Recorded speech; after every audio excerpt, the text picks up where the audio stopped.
काजू बीच्या दरवाढीने चंदगड तालुक्यातील सुमारे 1500 महिलांचा रोजगार बुडाला। 150हून अधिक लघुउद्योग बंद। रोज 4.5 लाखांचं नुकसान। आयात निर्बंध आणि वाढत्या खर्चामुळे उद्योजकांपुढे आर्थिक संकट।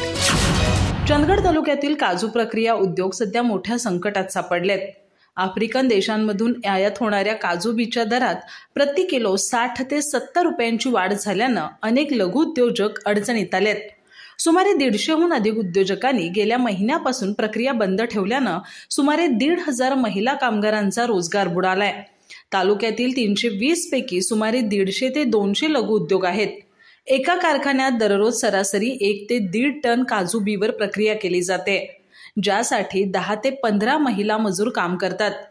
परंतु बीचा वाढलेला दर आणि बाजारपेठेत तयार काजूस मिळणारा अपेक्षित दर यात मोठी तफावत आल्यानं उद्योजक तोट्यात जात आहेत।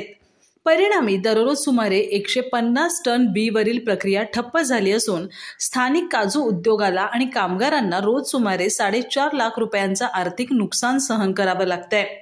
तालुक्यात सुमारे 13,000 टन काजू बीचे उत्पादन होतं, मात्र येथील उद्योग वर्षभर सुरळीत चालवायचे झाल्यास सुमारे 40,000 टन बीची गरज भासते। ही गरज बेनिन, व्हिएतनाम, टांझानिया या देशातून भागवली जाते। मात्र यावर्षी व्हिएतनामने काजू निर्यातीवर बंदी घातली असून आपल्या देशातच प्रक्रिया उद्योग वाढवण्यावर भर दिलाय। तसंच बेनिन देशानंही निर्यातीवर अंशतः निर्बंध लादल्यानं जागतिक बाजारात काजू बीची टंचाई निर्माण झाली आहे। मागणीच्या तुलनेत पुरवठा अपुरा असल्यानं गत वर्षी 100 ते 110 रुपये प्रति किलो मिळणारे काजू बी आता 170 ते 180 रुपये प्रति किलो दराने मिळतात। मोठ्या उद्योजकांकडे पूर्वी साठवून ठेवलेला बीचा साठा असल्यानं त्यांचे कारखाने सुरू आहेत।